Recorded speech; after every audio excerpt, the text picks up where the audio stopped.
নমস্কার বন্ধুরা, আশা করছি সবাই ভালো আছো, সুস্থ আছো। আমিও ভালো আছি। রাধিকা ডেলি ব্লগে তোমাদের সবাইকে স্বাগত।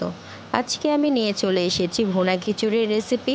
এই রেসিপিটি আমি কিভাবে তৈরি করছি চলো দেখাচ্ছি। এখানে আমি দুই রকমের ডাল নিয়ে নিয়েছি, একটি হচ্ছে মসুর ডাল আর একটি হচ্ছে মুগ ডাল। ডালগুলোকে আমি হালকা করে ভেজে নেব।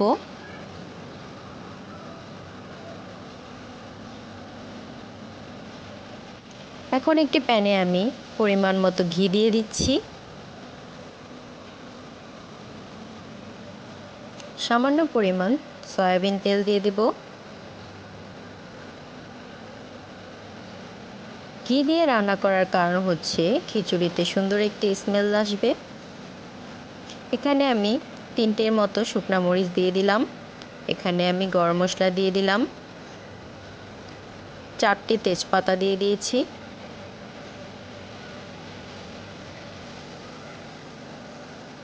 হালকা করে ভেজে নেব। এখন আমি এখানে রসুন কুচি দিয়ে দিলাম, পেঁয়াজ কুচি অ্যাড করে দিলাম।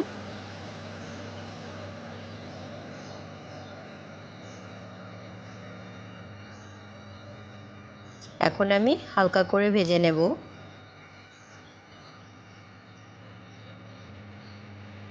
পেঁয়াজটা যখন হালকা লাল হয়ে আসবে এই পর্যায়ে আমি 5 ফোড়ন দিয়ে দিলাম। খিচুড়িতে 5 ফোড়ন না দিলে গ্রানটা সুন্দর আসে না। থেতলে রাখা আদা দিয়ে দিলাম কিছুটা পরিমাণ। দিয়ে সবগুলো উপকরণ সুন্দর করে ভেজে নেব।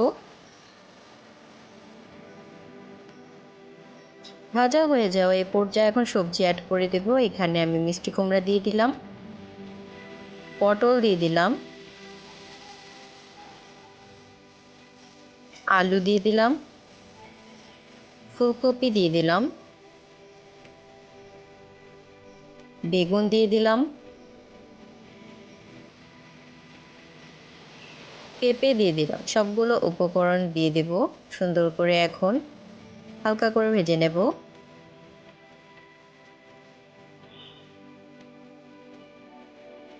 এখন আমি স্বাদ মতো লবণ দিয়ে দিব এখানে।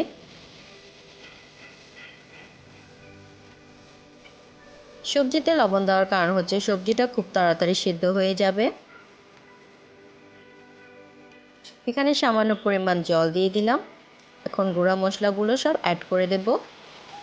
এখানে আমি ধনিয়া গুঁড়ো দিয়ে দিচ্ছি 2 চামচ পরিমাণ, মরিচ গুঁড়া দিয়ে দিচ্ছি 2 চামচ পরিমাণ,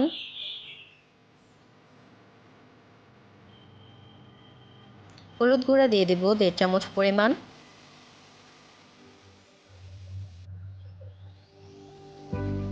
এখন মশলাগুলো সুন্দর করে নেড়ে চেড়ে নেব। জল দেওয়ার কারণ হচ্ছে যাতে করে মশলাটা পুড়ে না যায়। কিছুক্ষণের জন্য ঢাকা দিয়ে রেখেছি। সবজিটা যখন হালকা সেদ্ধ হয়ে আসবে এ পর্যায়ে আমি আগে থেকেই ভেজে রাখা ডাল দিয়ে দেব।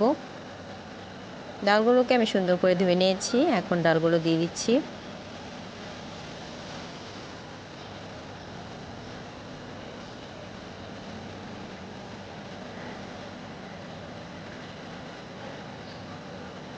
ডালগুলো সুন্দর করে নেড়েচেড়ে মিশিয়ে নেব।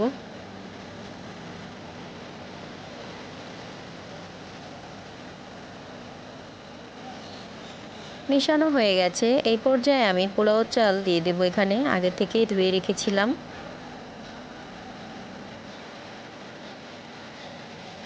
আপনারা এই খিচুড়িটি ভাত খাওয়ার যে চাল আছে সেই চাল দিয়েও রান্না করতে পারেন। এখানে আমি পোলাও চাল ব্যবহার করেছি। পোলাও চাল দিয়ে ভুনা খিচুড়ি রান্না করলে অন্যরকম একটি টেস্ট আসে।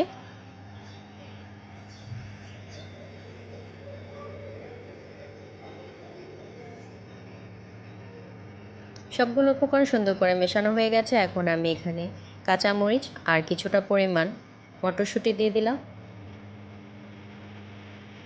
দিয়ে এগুলো সুন্দর করে মিশিয়ে নেব।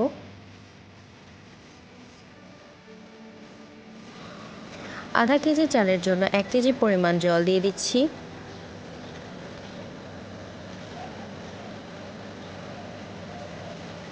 জল দিয়ে সুন্দর করে সবগুলো উপকরণ মিশিয়ে নেব।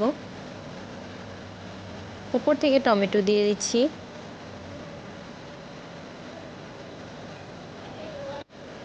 কিছুক্ষণ ঢাকা দিয়ে রেখেছিলাম, ঢাকা তুলে দেখছি কি পর্যায়ে আছে।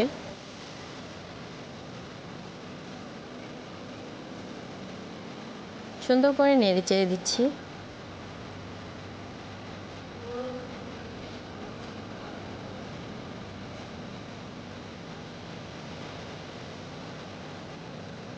আরও কিছুক্ষণের জন্য ঢাকা দিয়ে রেখে দেব। দেখো জলটা প্রায় শুকিয়ে গেছে। এখন আমি উপর নিচ করে নেড়ে দিচ্ছি। তৈরি হয়ে গেল আমাদের সুন্দর সবজি খিচুড়ি। এই খিচুড়িটা তোমরা বৃষ্টির দিনে বা এমনি সময়ে তৈরি করে খেতে পারো। যে কোনো কিছুর সাথে খিচুড়িটি তোমরা ফ্রাই করে দেখতে পারো, অসম্ভব ভালো লাগবে। আর কেমন হলো রেসিপিটি অবশ্যই জানাবে। লাইক, কমেন্ট, সাবস্ক্রাইব করে আমাদের চ্যানেলটির পাশেই থাকবে। তোমাদের অসংখ্য ধন্যবাদ ধৈর্য সহকারে আমার ভিডিও দেখার জন্য। সবাই ভালো থাকবেন, সুস্থ থাকবেন।